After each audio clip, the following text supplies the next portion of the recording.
This conference will now be recorded.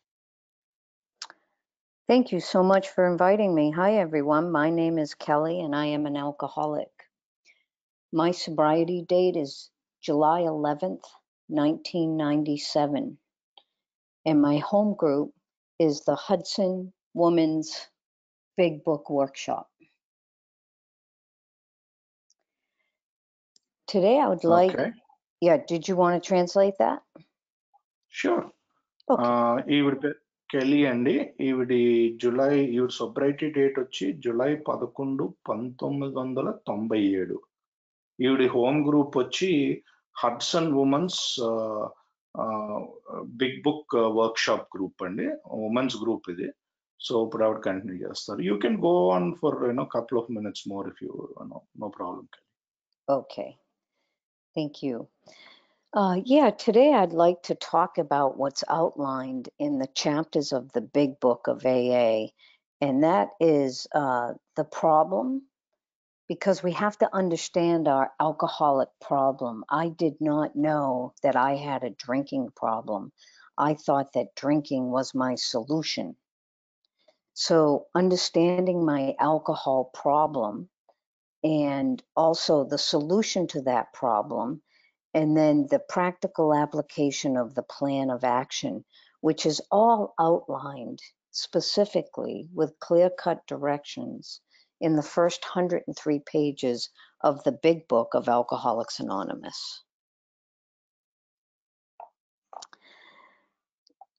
Related to... Okay. So you can let me know when you want me to start, and I'll start. Right now I will just continue. So ఈవిడ ఏం మాట్లాడతారంటే అండి, మామూలుగా ఈవిడి మందు తాగుబోతాను అన్నది ఎప్పుడు కూడా ఒక సమస్యగా చూడలేదు. ఈవిడ ఏమనుకునేది అంటే ఈ తాగుడు అన్నది ఒక పరిష్కారం కిందే చూసేది. కాకపోతే ఏలోకి వచ్చాక అది తాగుడు అన్నది తాగుబోతాను అన్నది ఒక సమస్య అని చూసి దానికి పరిష్కారం ఏంటంటే పరిష్కారం ఉంది. నా పరిష్కారం కోసం నేను ఏం చెయ్యాలి, ఖచ్చితమైన కార్యాచరణ రచించబడి ఉన్నది. ఏంటంటే ఎప్పుడు చెయ్యాలి, ఎలా చెయ్యాలి, ఏం చెయ్యాలి అనేది మొదటి 103 పేజీల్లో ఉంది అని చెప్తున్నారు. Go ahead. Okay. So I started drinking when I was very young, and I grew up in an alcoholic home. And while those two things, I'm sure, contributed to my becoming an alcoholic, I really think it was more my restless nature. I had some mild anxiety that always stayed with me.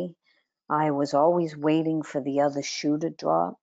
I never felt comfortable in my own skin, and I never felt a part of any group, really accepted and just unconditionally loved in any particular group, no matter who I was with. Well, I knew that people in my life and my family loved me. I did not ever feel a part of. I was constantly fighting that feeling of never being good enough and not measuring up. And so when I took my first drink at a young age, I felt at home. I felt a sense of ease and comfort that every cell in my body just automatically relaxed. And I could laugh and be comfortable in my skin and be comfortable with you. And everything was just great. And once I did that, I knew I had found what I thought would bring me great ease and comfort. Okay. ఈవిడి చిన్న వయసులోనే తాగటం మొదలు పెట్టారండి. ఏంటంటే ఈవిడికి ఎప్పుడు కూడా ఈవిడ వెనక్కి తిరిగి చూసుకుంటే ఎప్పుడు కూడా కొంచెం గాబరాగా, రెస్ట్లెస్ అంటారు. రెస్ట్లెస్ అంటే ఒక చోట కూర్చోపోవటం, స్థిరత్వం లేకపోవటం. స్థిరత్వం లేకుండా కొంచెం గాబరాతనంతో ఉండేవారు. ఎప్పుడు కూడా ఈవిడికి ఎప్పుడు సంతృప్తిగా ఉండేవారు కాదు. ఏంటంటే ఈ ఈ ఎవరి చూసినా ఎవరితోటి కూడా ఏంటో నేను ఈళ్ళలో కలవలేను. నాకు నేను కొంచెం వీళ్ళకంటే వేరు. నేను వీళ్ళలో ఎలా ఉండాలి? నేను ఇలా ఉండడానికి నేనెప్పుడూ సరిపోను అన్న ఆలోచనలో ఉండేవారు. ఈళ్ళ కుటుంబం ఈవిడ జీవితంలో ఉన్నవారు ఈవిడకి ప్రేమ చూపించినా, ఎప్పుడూ గూడా ఆ ప్రేమని ఈవిడి సరిగ్గా స్వీకరించలేకపోయేవారు. ఎందుకంటే అయినా సరే ఆహ్, నేను ఇంకా బాగా ఉండాలి, లేకపోతే నేను దీనికి సరిపోను అన్న భావన ఎప్పుడూ ఉంటూ ఉండేది ఈవిడికి. మొదటిసారి తాగినప్పుడు అదంతా పోయి నాకు ఇంకా ఏంటంటే పూర్తిగా అందరితో కలిసిపోయి, ఆ భావన అన్నది మాయమైపోయి, అప్పుడు ఈవిడకి అర్థమైందేంటంటే దీనితోటి నాకు మంచి స్వేచ్ఛ వచ్చింది. నేను అందరితో కలవగలుగుతాను ఇది తీసుకుంటే అనేది ఈవిడి ఆలోచన. Please go head. So for many years, I drank and used illegal substances. And I got to a place in my drinking where I was unhappy without a drink and I was unhappy with a drink. It essentially stopped working. I no longer got the ease and comfort from drinking that I once did, but found I could not stop. And I had to experience true surrender in order to accept my alcoholism. And I fought it because I did not want to be like my parents in this regard. And I fought being an alcoholic. I refused to accept it. And because of that stubbornness and pride, I spent too many years continuing to drink and hurt myself and those around me and those that love me until all dignity was stripped from me. And I walked into the first Alcoholics Anonymous meeting in a church basement at the suggestion. I had been in a relationship with someone, and that person said, I can't tolerate your drug and drinking use. And so I knew I had to get help. And I walked into an AA meeting for that help. And for the first couple of years, I pretended I was okay. When you asked me how I was, I said, I'm fine. I'm okay. And everybody was curious because here I was in my first year of sobriety, and on the outside, I looked like everything was okay because I was pretending to be okay.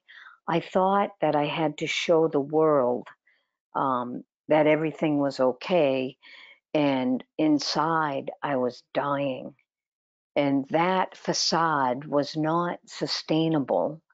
And I eventually left Alcoholics Anonymous, started drinking again, and eventually went back out there for until I came back once again. Thank you. ఏమైందంటే అండి చాలా రోజులు తాగటం, మత్తు పదార్థాలు వాడటం జరిగింది. ఎంతవరకు వాడారంటే ఇంక చివరికి ఈవిడికి సంతోషం తాగినా రావట్లేదు, తాగకపోయినా రావట్లేదు.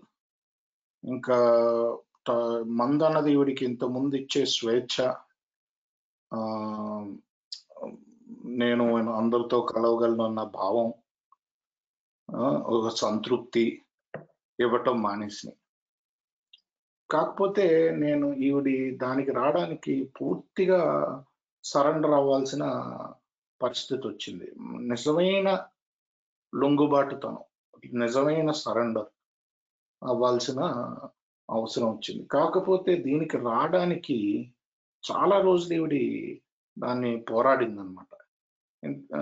ముఖ్యంగా ఈవిడి తల్లిదండ్రులు లాగా అవ్వకూడదు, తల్లిదండ్రులు భావనతోటి ఈవిడ చాలా రోజులు దాన్ని పోరాడటం జరిగింది. ఇంకా ఈవిడ బాగా ఏంటంటే మొండి, గర్వం, ఈ ముఖ్య కారణాలయినయి. ఆ మొండితనం అని, ఆ గర్వం, ఆ సరెండర్ ఒప్పుకోవడానికి నేను తాగుబోతు. ఇంకా పూర్తిగా ఆవిడ పరువు, ప్రతిష్ట పోయాక అయన్నీ గూడా లాగేసుకున్నాక ఆవిడ నుంచి, అప్పుడు ఈవిడ రావడానికి సిద్ధపడింది. అది గూడా ఏంటంటే అప్పటికొక సంబంధంలో ఉండింది ఒక ఆయనతోటి. ఆయన అనటం జరిగింది, "నేనింక నీ తాగుడిని, నీ మత్తు పదార్థాన్ని నేనింక సహించేది లేదు" అని. అప్పుడు ఈవిడ ఏఏలోకి ప్రవేశించడం జరిగింది. మొదటి కొన్ని సంవత్సరాలు ఈవిడేంటంటే, అంతా బానే ఉంది, అంతా బానే ఉంది" అనేది. ఎవరైనా ఎలా ఉన్నావు అని అడిగితే. ఎందుకంటే ఈవిడ భావన ఏంటంటే, మొత్తం ప్రపంచం అంతా నేను బాగున్నాను అని అనుకోవాలి. అది ఈవిడ భావన. కాకపోతే లోపల మటుకు ఈవిడి లోలోనే చనిపోతున్నారు ఈవిడ. అది ఎక్కువ కాలం నిలబడదు ఇలాంటి ప్రవర్తన. అందుకనే నేను ఏఏని వదిలివేయటం జరిగింది. మళ్ళీ త్రాగుడికి వెళ్ళటం జరిగింది. ఈ ప్రవర్తనతోటి నేను ఎక్కువ కాలం ప్రయాణం చేయలేకపోయాను అని చెప్తున్నారు. ఏఏలోకెళ్ళి మళ్ళీ ఏఏకి రావటం వరకు చెప్పారు. ఇప్పుడు కంటిన్యూ చేస్తారు. Please go head. Thank you. So I came back to Alcoholics Anonymous, and I walked into a women's meeting, and I met some of my very best friends there. They became my best friends. I wasn't looking for friends, but we just shared a lot in common, and we began to socialize together. And for 10 years, I went to that same women's meeting, and I did stay sober. However, one morning at this meeting, it was right after my birthday, which was 3 days after my father's birthday. And after my mom died, my father would always forget my birthday, forget to call me. And he would, even though it was 3 days after his, he would forget to call me. And I was sitting in this meeting, 10 years sober, and I was crying my eyes out, complaining about, oh, my father doesn't love me, my father this, my father that. And I had this little voice in my head ask a question of myself: are you sick of this yet? Because here I was 10 years sober, but I was still carrying around all this hurt and being a victim and restless, irritable, and discontent and unhappiness. And the woman sitting next to me, a good friend of mine, her difficult relationship was her mother. And she started complaining about her mother, and she had been sober longer than me. And I thought, you know what? If this is sobriety, I don't want it. I'm no different. Yes, I haven't had a drink. However, I'm no different than I was 10 years ago when I walked in here.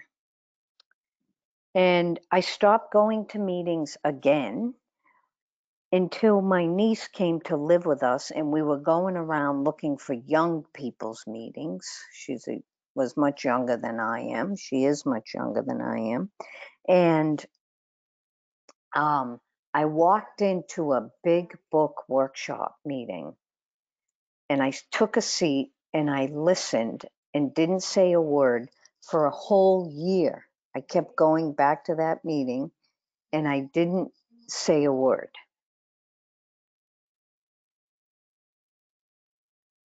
Thank you. So ఈవిడి మళ్ళీ ఏఏకి రావటంతో ఈవిడి మొదటి meeting స్త్రీల meeting అయింది, women's meeting. అక్కడే ఈవిడి ప్రాణ స్నేహితురాలని పరిచయం అవటం జరిగింది. అంటే మొదట్లో వెళ్ళినప్పుడు స్నేహితుల కోసం వెళ్ళలేదు మీటింగ్కి. కాకపోతే ఈవిడ చాలా విషయాల్లో చాలా విషయాలు వాళ్ళకి ఇష్టమైనది ఈవిడికి ఇష్టం అవటం, సో అలాగా కలవటం జరిగింది. అలాగా 10 సంవత్సరాల పాటు అదే మీటింగ్కి వెళ్ళటం జరిగేది, అదొక్కటే మీటింగ్. ఒక 10వ సంవత్సరం అయిపోయాక ఈవిడ పుట్టినరోజు ఏమవుతదంటే అండి, ఈవిడ నాన్నగారి పుట్టినరోజు తర్వాత 3 రోజులకి ఈవిడ పుట్టినరోజు వస్తది. వీళ్ళ అమ్మగారు పోయాక వీళ్ళ నాన్నగారు ఎప్పుడు మర్చిపోతూ ఉండేవారు పుట్టినరోజు ఈవిడకి ఫోను జేయటం. ఇంకా ఏంటంటే 3 రోజుల తర్వాత నా పుట్టినరోజు ఎలా గుర్తుండదు ఆయనకి అని ఈవిడకి అది ఆ రోజు మీటింగ్‌కెళ్ళి ఈవిడ ఏడుస్తూ, కంప్లెయింట్లు చెప్తూ, మా నాన్న ఇలాగా, మా నాన్న అలాగా నన్ను ప్రేమించడు అంటూ ఈవిడ షేరింగ్ చేసుకున్నప్పుడు ఈవిడి మనసులోంచి ఒక చిన్న మాటొచ్చిందంట. "నీకింకా అలిసిపోలేదా నువ్వు ఈ చెత్తతోటి" అని ఒక వాయిస్‌లా ఇనిపించిందంట. ఏంటంటే ఈవిడి ఎప్పుడు కూడా నేను బాధపడుతున్నాను. అయ్యో! నన్నందరూ ఇలా చేసేసారే. ఎప్పుడూ కూడా అసంతృప్తితోని, చిరాకుతోని, అసహనంతోటి మరియు అసంతోషంగా ఉండేవారు. ఇంకా దాని తర్వాత ఈవిడ పక్కావిడ షేరింగ్ ఇస్తే ఈవిడికంటే కొన్నేళ్ళు సోబర్. ఆవిడేమో ఆళ్ళ అమ్మగారి గురించి కంప్లెయింట్ చేయటం మొదలు. అది ఇన్నాక ఈవిడకి అనిపించిందంట, ఏంటిది ఇదైతే రికవరీ అయితే నాకొద్దు. ఇది రికవరీ అంటే, నేను 10 ఏళ్ల ముందు ఆహ్, ఎలా ఉన్నానో ఇప్పుడు అలాగే ఉన్నాను నేను. ఉత్తి తాగట్లేదు అంతే.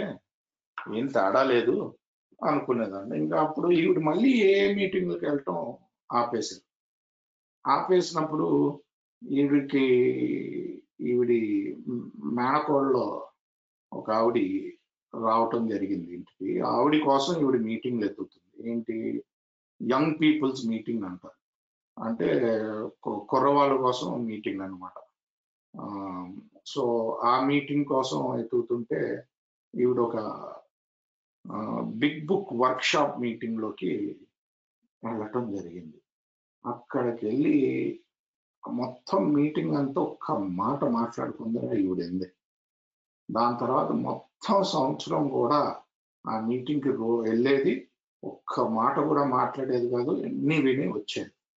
అలాగా ఈవిడికి బిగ్ బుక్ వర్క్‌షాప్ మీటింగ్ పరిచయం అవ్వటం మొదలైంది. Please go head. So, the first thing that I heard there was how to how to classify myself as a real alcoholic. For example, I did not know a thing about my disease. I thought alcohol was the problem. What I learned was alcohol was my solution. That the alcohol was making it so I could numb just enough so I didn't have to deal with my internal chaos and the wreckage of my drinking. And so I learned that it's a hopeless state of mind and body, that my mind and my body had been affected by alcohol. And I learned that I have an obsession that won't die. So once I put alcohol in my body, I have to have the next drink. One is one too many, and one more is never enough. And so once I put that into my body, the alcohol in my body, it triggers this allergic reaction, and I have to have more. And the obsession of the brain will convince me that I can have more, that I must have more. My whole life becomes trying to hide it and buy it and find it and drink it. And it's this whole game on. And so I had to learn the nature of my disease. The real problem is that I have an allergy to alcohol. And once I put it in my body, I have to have more. And then I have a mental craving that my mind convinces me I can drink it in safety. And you see, my sister, who is not an alcoholic, we go to a family wedding and she gets a drink. I'm not drinking at this time, I'm sober. And I watch her with this drink and she sips it and stirs it around with her straw, and she doesn't even drink all of it. And I said to her, "What's the matter? You don't like it?" And she says, "Oh, no, I like it. I just don't want to drink anymore because I'm starting to feel it." You see, in her body, when she starts to feel it, her body and mind say, "Stop, don't have any more. This will not go well for you." In my body and in my mind, when I put alcohol in, my body and my mind says more, more, more. There is never enough. So I learn through the doctor's opinion in the big book of Alcoholics Anonymous that I have an allergy to alcohol, and that in order to be free from this allergy, I must have a gift of desperation, is what we call it, right? I must be desperate enough to seek a new solution.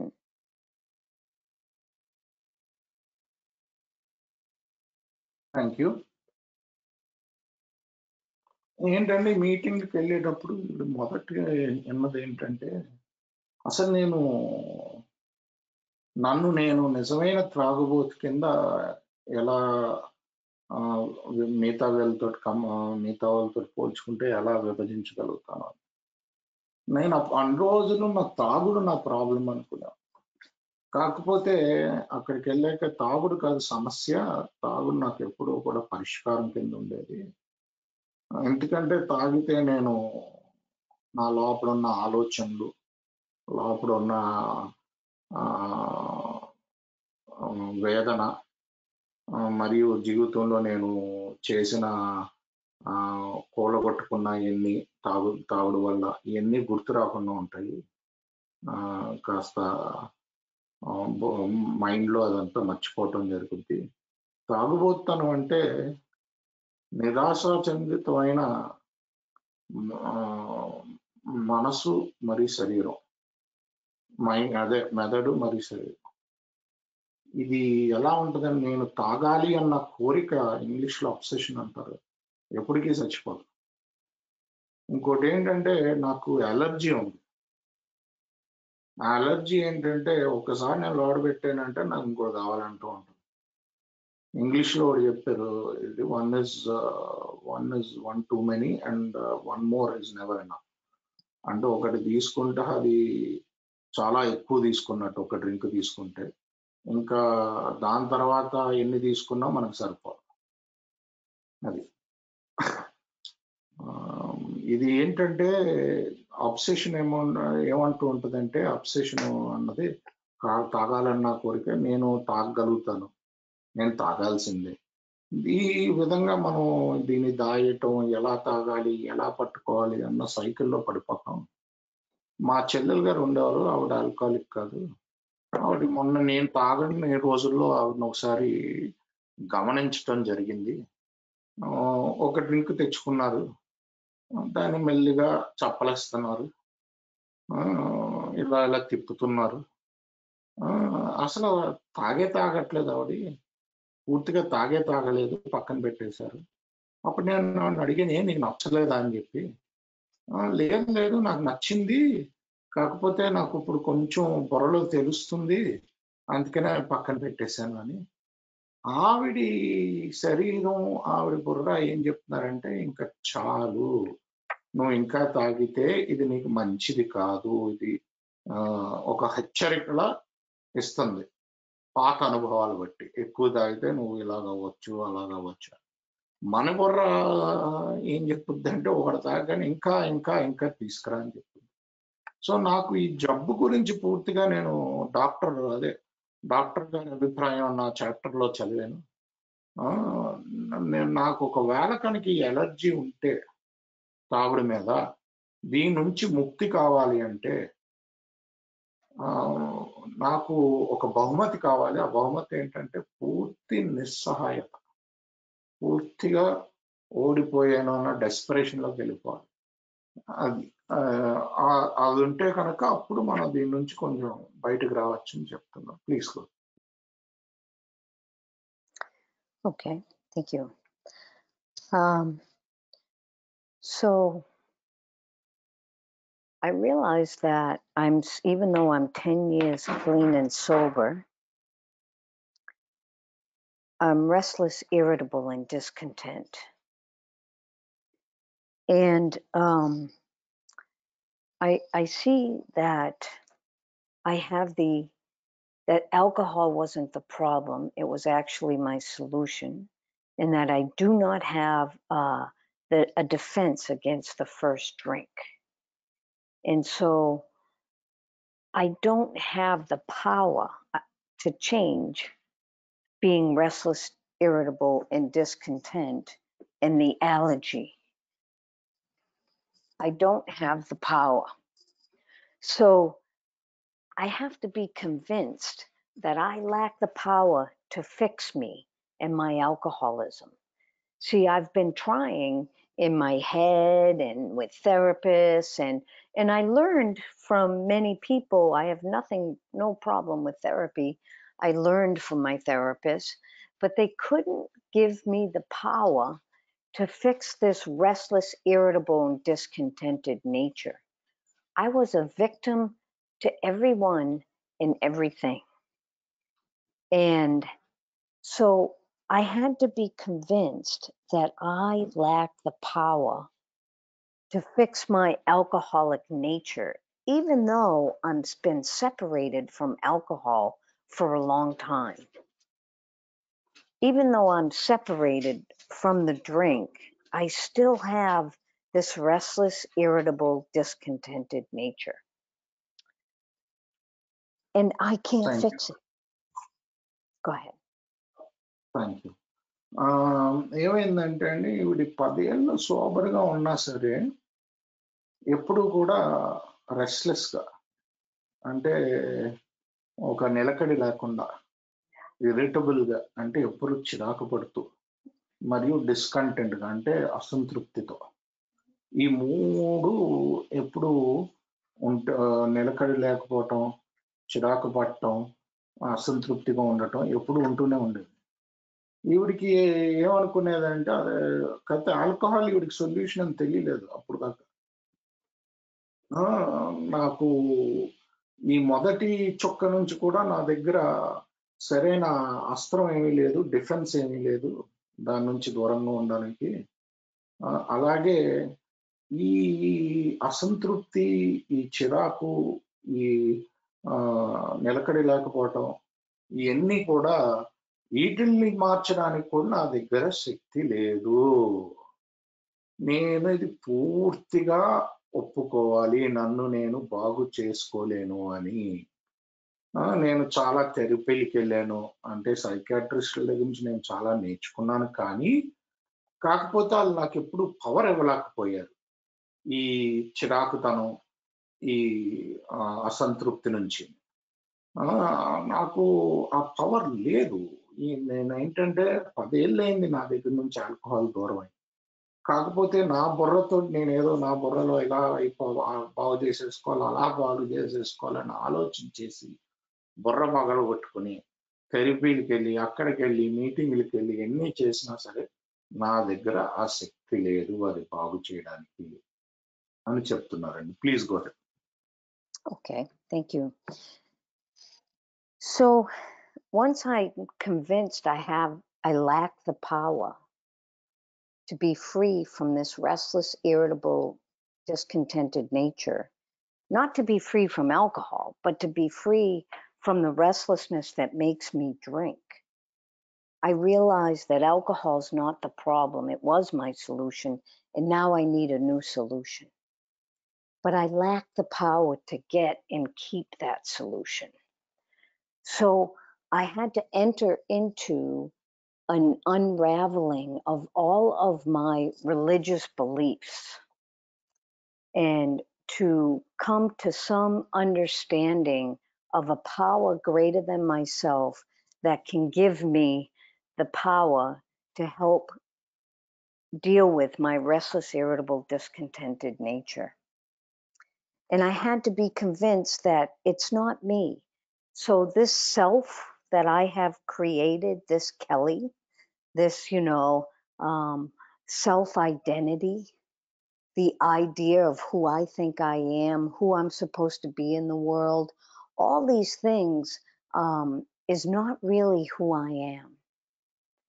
I had to connect to a power greater than myself and realize this power is a God of my understanding, and that I get to define that God, not the God of my childhood. Not the God of, not my mother's God or my father's God, not the God that others believe in. What is the God, that power greater than me? And I don't know about in your country, but in this country, that word God has so many connotations, and it's a confusing word, and doesn't have consistent meaning, and can bring up negative things in people now. And so I had to come to, in the third step, to redefine this God and realize that's where the power is going to come from. And I did that through the big book of AA. There are instructions and clear-cut directions and examples of how other people have done this. And through the fellowship and good sponsorship and going to meetings, I slowly have gotten to a place where I trust this power. And for me, the power is found within each and every one of us humans. And it's the power of love, kindness, compassion, empathy, caring. It's all that's good and right with our species. Thank you. నేను ఒక్కసారి నాలో నేను నిజాయితీగా ఒప్పుకున్నా, కానీ ఏంటంటే ఒప్పుదలకు రావాలి. నా దగ్గర ఆ శక్తి లేదు, నన్ను నేను మార్చుకునే శక్తి. ముఖ్యంగా ఈ ఇదేంటంటే ఈ చిరాకుతనం, ఈ అసంతృప్తి, నిలకడలేకపోవటంతనం నుంచి నన్ను నేను మార్చుకోలేను, నా దగ్గర ఆ పవర్ లేదు, ఆ పవర్ తెచ్చుకుని నా దగ్గర ఉంచుకునే శక్తి కూడా నా దగ్గర లేదు. ఇప్పుడు ఇదైతే పరిష్కారం చెప్తారో ఆ పరిష్కారం చేసే నా దగ్గర ఉంచుకునే శక్తి కూడా నా దగ్గర లేదు. నేను ఈ పవర్ కోసం, ఈ శక్తి కోసం, ఉన్నత శక్తి కోసం నా చిన్నప్పటి నుంచి ఉన్న మతానికి సంబంధించిన నమ్మకాలు, ఉద్దేశాలు చాలా వరకు నేను తీసేయాల్సి వచ్చింది మెల్లమెల్లగా. లేకపోతే లోతులోకి వెళ్ళాల్సి వచ్చింది. ఏంటి దాని అర్థం అని నేను మెల్లిమెల్లిగా దాన్ని అర్థం చేసుకోవటం చేయాల్సి వచ్చింది.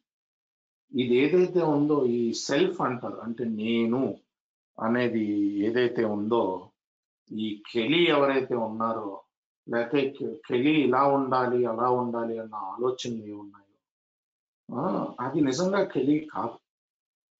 నేను నా పవర్ తోటి కనెక్ట్ అయినప్పుడు ఆ పవరు ఎలా ఉంటుందో అన్నది నేను మెల్లిమెల్లిగా నేర్చుకోవటం జరిగింది. ఈ పవరు నా చిన్నప్పుడు దేవుడు కాదు, మా అమ్మా నాన్న నమ్మే దేవుడు కాదు. ముఖ్యంగా మీ దేశంలో ఎలా ఉంటుందో నాకు తెలియదు, కానీ ఈ దేశంలో మటుకు మతంలో చాలా ఏంటంటే కన్ఫ్యూజింగ్గా ఉంటుంది. కొంచెం ఒకేలా ఉండదు. కొంతమందికి అది నెగిటివ్గా కూడా అర్థం అవుతుంది, అంటే తప్పుగా అర్థం చేసుకునే అవకాశాలు కూడా ఉంటాయి. అందుకనే నేను నా స్టెప్ 3కి వచ్చేసరికి మొత్తం ఈ పవర్ని ఎలా అర్థం చేసుకోవటం అన్నది తిరగరాయాల్సి వచ్చింది. ఇది ఎలా రాయాలి అన్నది క్లియర్గా బిగ్ బుక్లో ఉంది. క్లియర్ కట్ ఇన్స్ట్రక్షన్స్ ఉన్నాయి. ఈ పవర్ ఏంటి అని నేను మీటింగులకు వెళ్ళటంతో మెల్లిగా అర్థం చేసుకోవటం మొదలుపెట్టాను. ఈరోజు ఒక స్థితికి వచ్చాను. నేనేమి నమ్ముతానంటే మన ప్రతి ఒక్కళ్ళలోని ఈ పవర్ ఉంది. ఆ పవర్ ఏంటంటే ప్రేమ, మానవతా దృక్పథం, జాలి. జాలి కంటే ఎంపతి అంటే పక్కన వాళ్ళు ఎలా ఆలోచిస్తున్నారో వాళ్ళ స్థానంలో నుంచి ఆలోచించగలగటం, పక్కన వాళ్ళ గురించి ఆలోచించటం. ఈ మనలో ఉన్న మంచి గుణాలు ఎన్నాట్లేనకాల ఉండే పవరే ఈ పవర్. అదే నాకు ఈరోజు మన అందరిలో ఉంటుంది అని నేను నమ్ముతాను. అదే నా పవర్ కింద నేను భావిస్తాను. Please go ahead. So now that I know that there's a power greater than myself, that of course is not enough to free me from this restless, irritable, and discontented nature. I have to take an inventory and clean up my past. And in the big book, there are clear-cut specific directions for how to do this. And it's a with pen and paper, and it's a 4-column process. And I'll give you an example of one of my resentments that I wrote out to make an illustration. I'm resentful at, which is the first column, my father. The reason, which is the second column, is he rarely calls me. He never called me on the telephone, yet he always called my older sister. And that I was mad about that. I was mad about a lot of things. And then the third column lists 4 or 5 words that I write how it affected me. How did it affect how I viewed myself, how I viewed him, what were my ambitions, what was I doing? It is many words, not many, 4 or 5 words in which I write out how this resentment affected me. And then the fourth column, I put all that aside and I look at my part. In my part, where was I selfish, self-centered, dishonest, and afraid?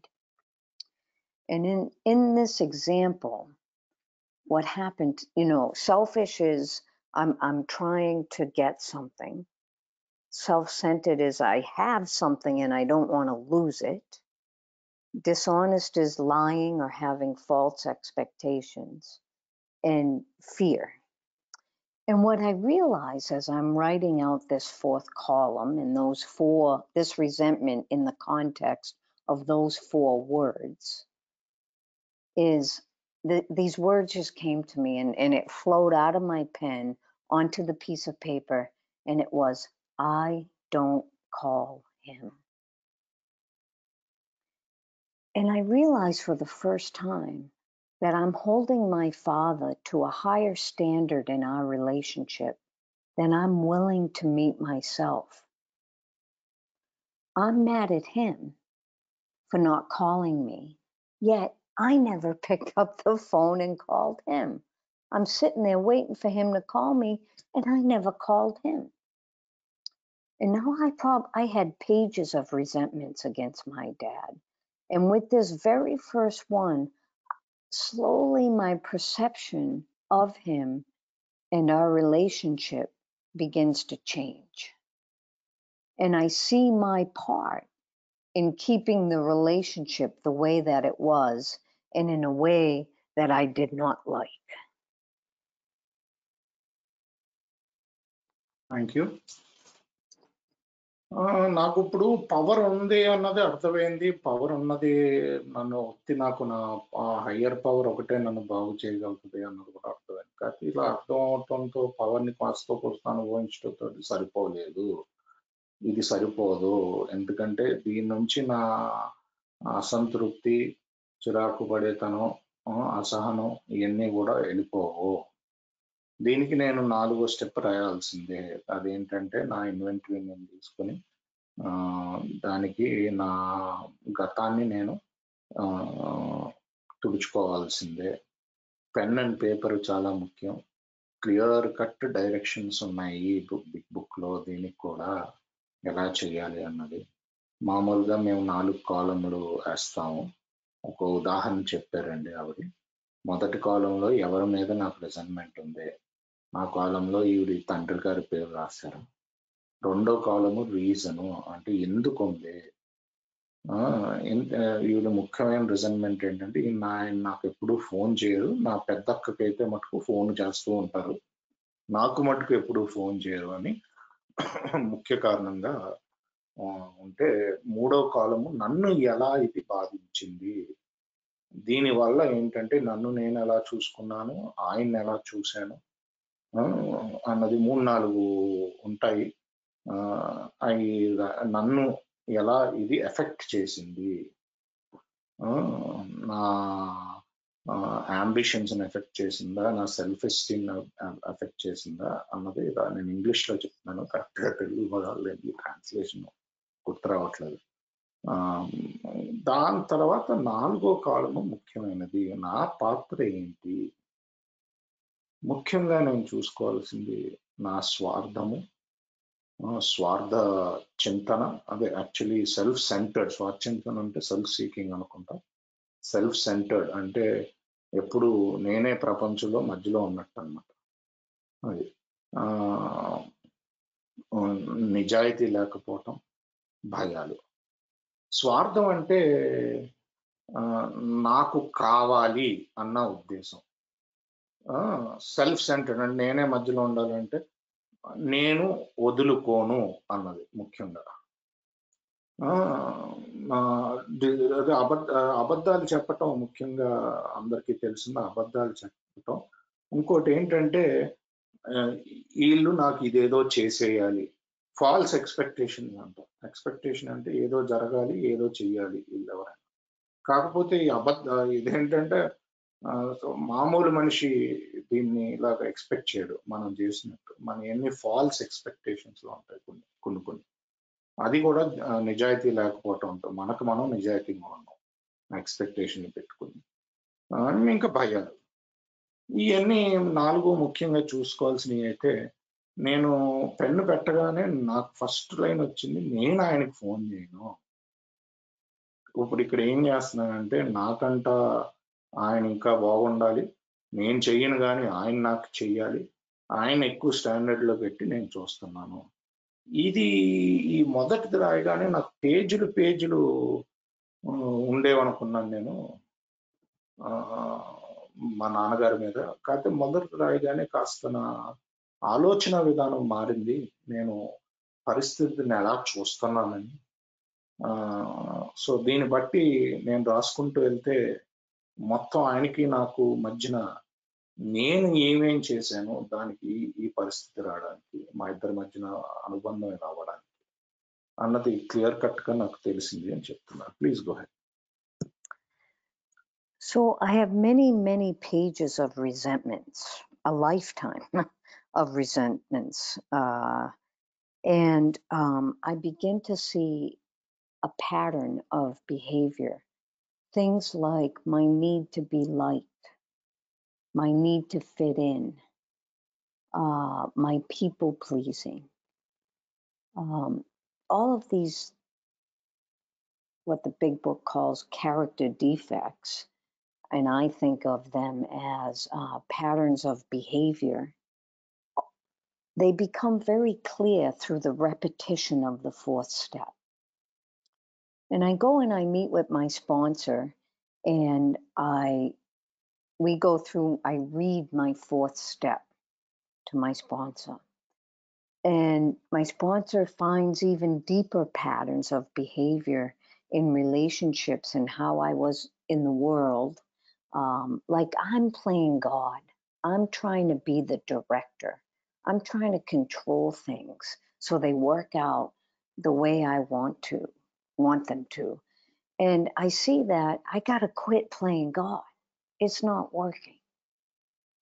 And to learn to step back and pause and go back to that shared energy between and among us that is love, compassion, kindness, empathy, all the fruits of the Spirit. And so I meet with my sponsor, we go through this. This is starting to become clear to me. And step 6 and 7, of course, this is all part of the plan of action, right? This is action that I must take. I have to ask God to remove these character defects, to remove these patterns of behavior, so that my need to fit in isn't bigger than my desire to tell the truth, so that my need to be liked doesn't make me give away what I shouldn't or keep what I want. So there's these steps in between step 4 and step 8 and 9. There's step 5 where I bring it to another person, and then step 6 and 7 where I bring it to God. I bring this book of resentments to God and say, help me not to be that person anymore. You see, it's not about the alcohol anymore. I'm not praying to have alcohol removed from my life. I'm praying to have these patterns of behavior, these character defects that no longer work. I'm praying to have that removed from my life. Thank you. ఈవిడి రిజల్ట్మెంట్స్ list మామూలుగానే ఎన్నెన్నో పేజీలు ఉండింది. ఎందుకంటే ఈవిడ జీవితాంతం ఎన్నో రిజల్ట్మెంట్లతో ఉన్నారు కాబట్టి ఎన్నెన్నో పేజీలు రిజల్ట్మెంట్ లిస్ట్ ఉండింది.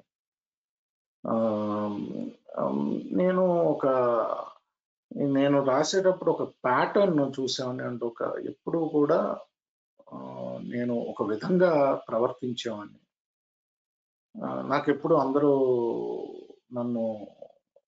నేనంటే ఇష్టం ఉండాలి అందరికీ. నేను అందరిలో సరిగ్గా కలవగలగాలి. ఎవరో నా గురించి చెడుగా అనుకోకూడదు. దాన్ని పీపుల్ ప్లీజింగ్ అంటారు, అందరినీ మంచి చేసుకోవటం.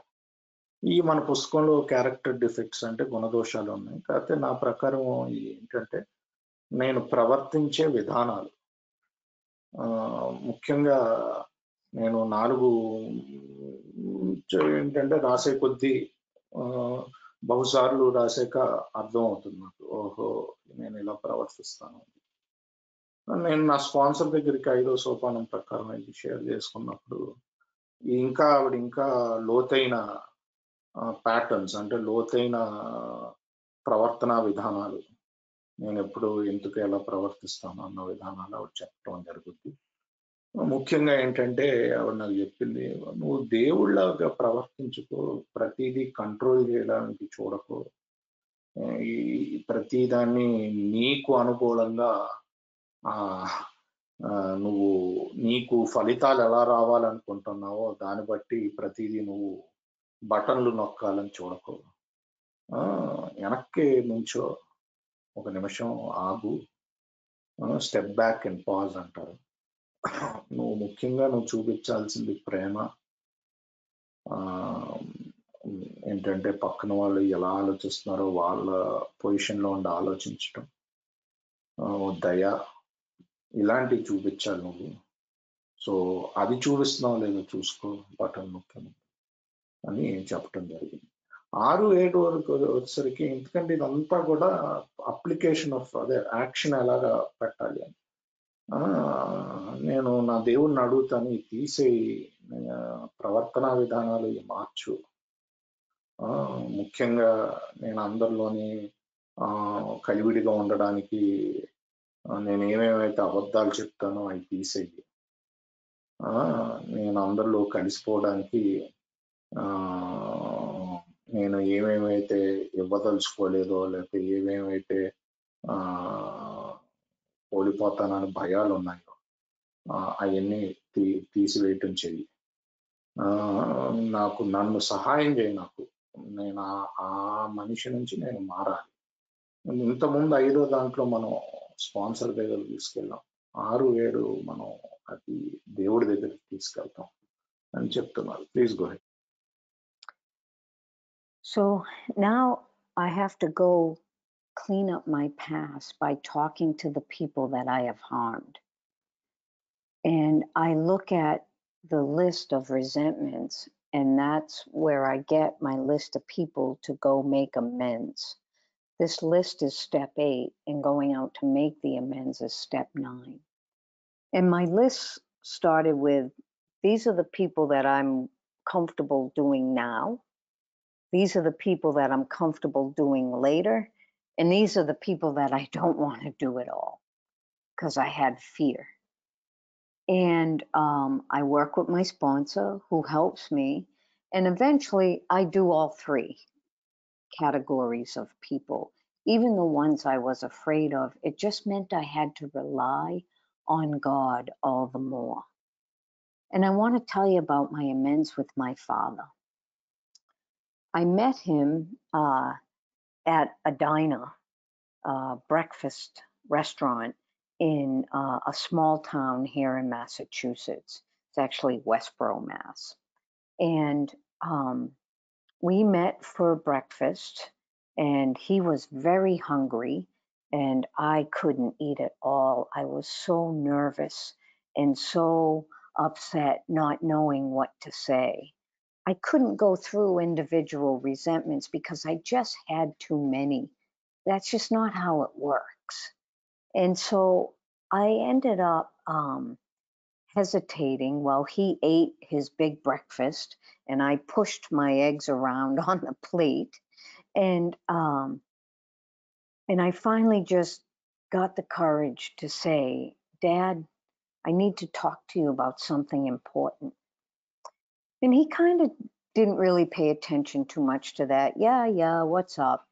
And I said, Dad, I need to tell you that I know I've not been the kind of daughter that I've wanted to be for you. And I want to know how that affected you and how I can make it up to you. And he stopped and he looked up at me and he said, what any father who loves his daughter would say. He said, no, honey, don't worry. Nothing at all. He tried to kind of brush it off. And he went back to eating his breakfast. And my first reaction internally was, phew, good, check that box off. We're done here.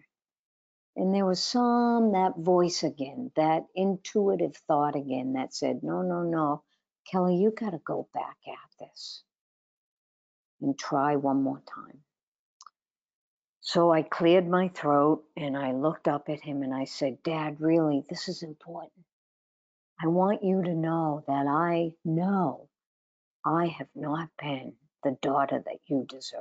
I know this. And I want to know how it affected you and how I can make it up to you.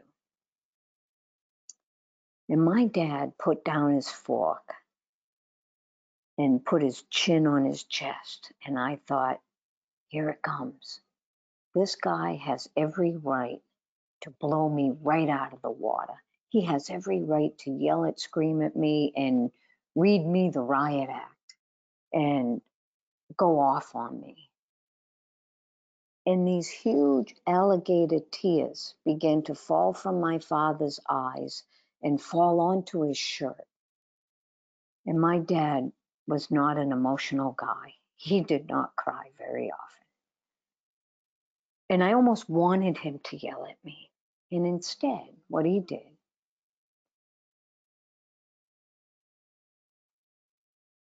sorry.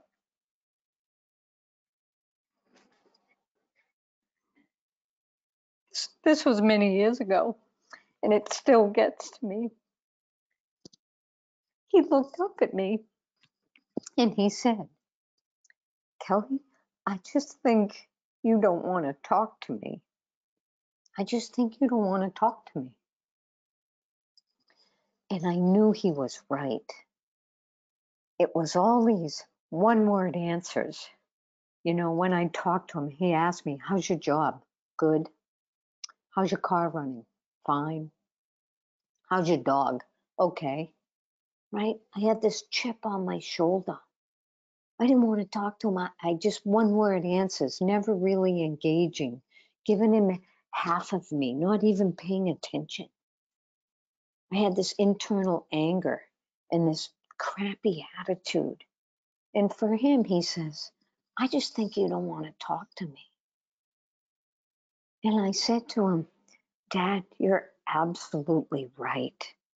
That's exactly right. And that has everything to do with me. That's not on you. This has nothing to do with you. It has to do with me. And I'm going to make this up to you, Dad. And I want you to tell me how I can. And of course, he couldn't tell me how to make it up to him. He said everything that he could say in that conversation. But I knew already. I knew. I said, Dad, I know how I can make it up to you. And I have to tell you, when I drove away from that breakfast with him, all that anger, all that hurt was healed. It was gone. I was 10,000 pounds lighter. And my dad and I became best friends. And he didn't change one bit. He never changed. But I changed. So this is what the big book calls a spiritual experience. I once had this attitude and these emotions and this mindset, and now I have a totally, completely different attitude and different mindset. And lastly on this, my dad was going, he lived in another state. He would go to Florida, a warmer climate in the winter. And my sister and I brought him to the airport many years after this amends for him to go back to his place in Florida. And he was too old to walk, so they had a wheelchair for him at the airport. And they had put him in the wheelchair and they were spinning him to take him down towards the airplane. And I yelled at him, "Hey, Dad, I love you." And he turned and looked over his shoulder and he said, "I love you too, dear." And that night, he got to his place, he got into bed, and he died. And those were the last words he ever spoke to me. This was in 2013. And that's a grace I do not deserve. That is a grace and a healing that never would have came from me and my dad if it wasn't for the 12 steps as they're outlined in the big book of Alcoholics Anonymous.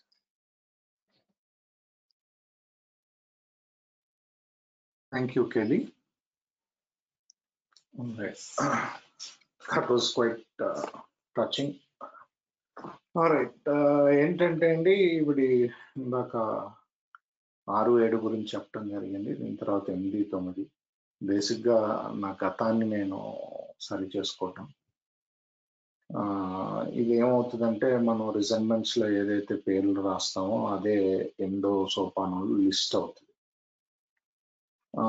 ఆ list లో మామూలుగా మనం 9వ సోపానానికి ఇప్పుడు నేను ఏం చేయడానికి సిద్ధంగా ఉన్నాను, తర్వాత ఏం చేస్తాను, అసలు ఎప్పుడు నేను ఏం చేయను అని 3 రకాలుగా విభజించడం జరుగుతుంది. ఎప్పుడు నేను ఏం చేయను అన్నది ముఖ్యంగా నా భయాల వల్ల వెళ్ళి చెప్పడానికి. నా స్పాన్సర్ సహాయంతో మొత్తానికి 3 అసలు ఏది వదలకుండా ఫైనల్గా ఎన్ని చేస్తాం. ఎందుకంటే నా మీద నేను ఆధారపడుతున్నాను కాబట్టి అది ఆ భయం అన్నది వస్తుంది. అదే కాస్త నేను ఆధారపడేది దేవుడి మీద ఆధారపడితే ఆ భయం అన్నది పోతుంది. నేను ఇక్కడ ఉదాహరణ ఒక ఇచ్చానండి. ఈవిడి నాన్నగారితో అటెండెన్స్ అలా ఈవిడి మామూలుగా నాన్నగారిని కలవటం జరిగింది. అక్కడ అమెరికాలో డైనర్ అంటారు, అంటే పొద్దున్న బ్రేక్ఫాస్ట్ టిఫిన్లు పెట్టే చోటు అనమాట. ఆయనకు బాగా ఆకలి వేసింది కదా. ఈవిడికి ఏమి, ఎందుకంటే ఈవిడ ఎంఎస్ చేయడానికి వెళ్ళింది కదా, ఈవిడికి రిజైన్మెంట్లు అవన్నీ ఇప్పుడు ఎలా చెప్పాలి ఏంటి అని ఈవిడికి కొంచెం ఆకలితో అంతగా లేదు. ఆయన ఫుల్గా పెద్ద బ్రేక్ఫాస్ట్ చెప్పుకున్నారు, తిన్నారు, టిఫిన్ చెప్పుకున్నారు, పెద్దదే తిన్నారు. ఈవిడ మటుకు ఈవిడ ప్లేట్లో గుడ్లు ఉంటే అటు ఇటు కలుపుకుంది. ఎందుకంటే ఒక్క రిజైన్మెంట్ కాదు, రకరకాలు ఉన్నాయి. కాకపోతే ఎన్ని చెప్పరాదు, అక్కడికి వెళ్ళి ఎంఎన్సీ అన్నట్లు చేయడం అలా జరగదు. అప్పుడు ఈవిడి ఆయన నాన్నగారికి చెప్పటం జరిగింది. నాన్నగారు, అదే నాన్న, నేను మీతో ఒక ముఖ్యమైన విషయం మాట్లాడాలి. ముఖ్యమైన విషయం అయితే చెప్పు చెప్పు అన్నాడంటే, ఆయన పెద్దగా పట్టించుకోలేదంటే, నేను నేను నీకు మంచి కూతురులా ఉండలేకపోయినా నాన్న, అది నిన్ను ఎలా బాధ పెట్టింది, నేను ఆ బాధను తీయడానికి ఏం చేయగలుగుతాను నాన్న అని అడిగారంట. అదేం లేదు, నువ్వు కంగారు పడక్కర్లేదు, ఏం లేదు, వదిలేసా అంటే. అప్పుడు ఇమీడియట్గా ఇవిడు కూడా అయిపోయింది అబ్బా, అమెండ్స్ అయిపోయినాయి ఇవిడితోటి, ఈయనతోటి అని అనుకున్నప్పుడు ఈవిడి లోపల నుంచి మటుకు ఒక వాయిస్ చెప్పిందంట, లేదు మళ్ళీ అడుగు అని.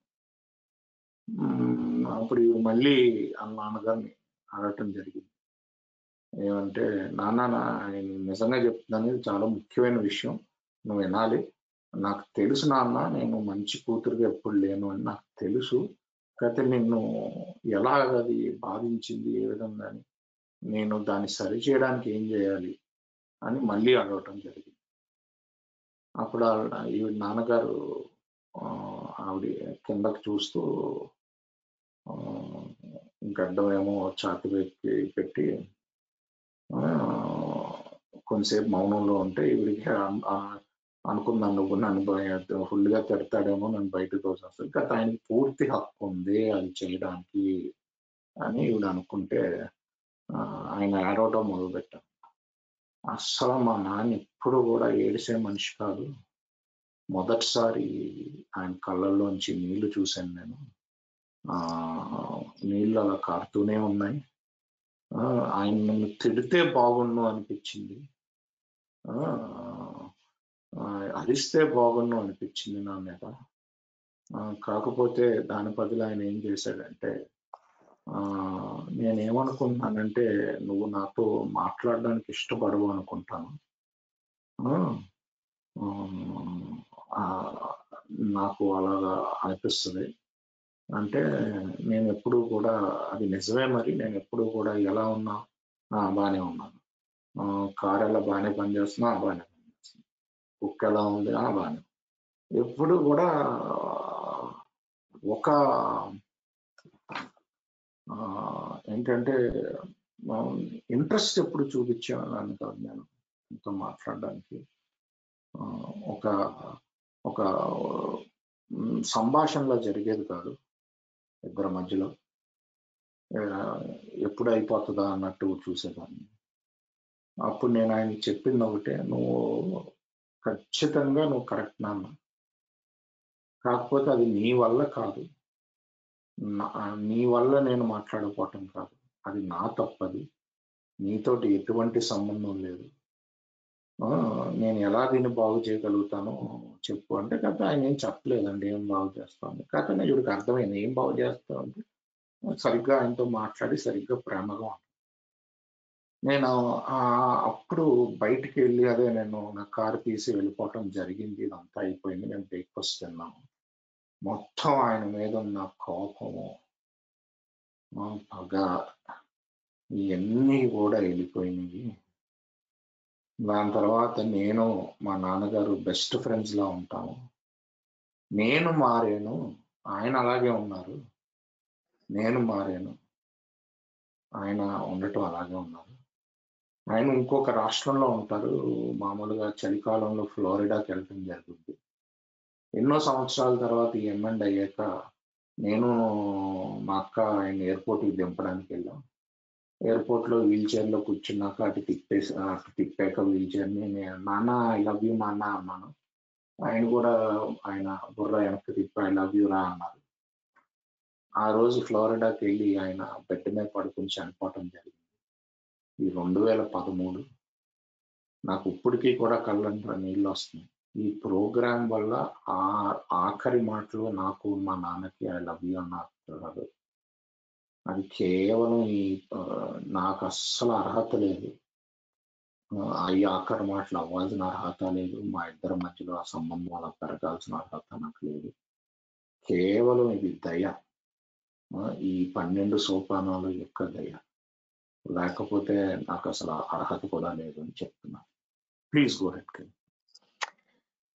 So I did amends with all the people on my list, all of the resentments. And I also did the fear inventory and the relationship inventory. In the book, it's called the sex inventory, but it's not just about sex, it's about relationships. And I felt a new freedom. I was freed from that restless, irritable, discontented nature for the first time in my life. And I wanted to know, how do I keep this slate clean? And that's where steps 10 and 11 came in. And those are the steps that I practice on a daily basis. Step 10 is to continue to take personal inventory. And when I make mistakes, which I do, right? It's progress, not perfection. I'm still in this skin. I'm still a human being. And I don't live up to my ideals all the time. And so I have to quickly clean it up when I make a mistake. And step 10 has a specific process for doing that. You know, it says, you know, continue. I'm reading from the big book, page 84. Continue to watch for selfishness, dishonesty, resentment, and fear. When these crop up, we ask God at once to remove them. We discuss them with someone immediately and make amends quickly if we have harmed anyone. Then we resolutely turn our thoughts to someone we can help. Love and tolerance of others is our code. And so there's very specific instructions here for how to keep my side of the street clean when I mess up, because I am going to mess up and I do mess up.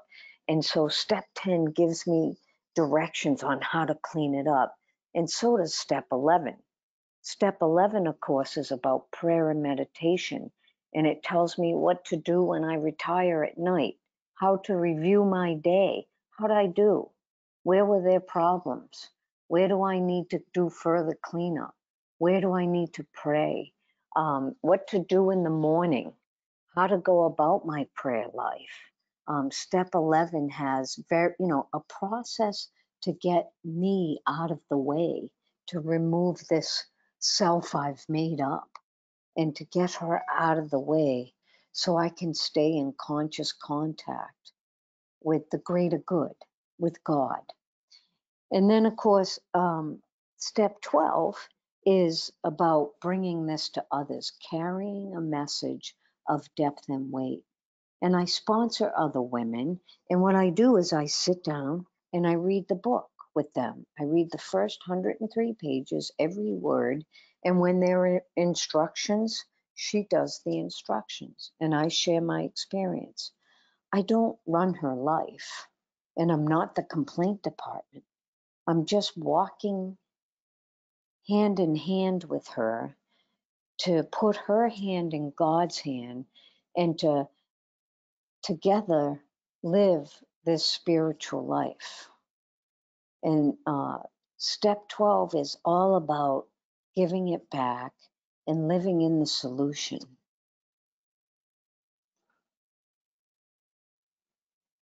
Thank you. ఇప్పుడు ఆవిడ మొత్తం ఎన్ని amends చేయటం జరిగిందండి. ఇంకా ఇన్వెంటరీలు, భయాలు, మరి మనం లైంగిక సమస్యలను అంటాం, కానీ అది యాక్చువల్లీ సంబంధాల మీద ఇన్వెంటరీ. ఒకరితో ఒకళ్ళు సంబంధాలు ఉంటాయి, ఉత్తి సెక్స్ గురించే కాకుండా ఒకరితో ఒకరు సంబంధాలు ఉంటాయి. ఇవన్నీ అయిపోయాక, మొత్తం క్లీనప్ అయ్యాక చాలా స్వేచ్ఛ వచ్చింది. ఆ చిరాకుతనం, అసంతృప్తి, అసహనం నుంచి ఇవిడికి చాలా విముక్తి చెందారు. దీన్ని మెయింటైన్ చేయాలంటే 10, 11 చేయాలి. 10వ సోపానం, 11వ సోపానం. 10వ సోపానం ఏంటంటే క్లియర్ కట్ గా డైరెక్షన్స్ ఉన్నాయి దీంట్లో కూడా. నేను కంటిన్యూస్ గా చూసుకుంటూ ఉండాలి.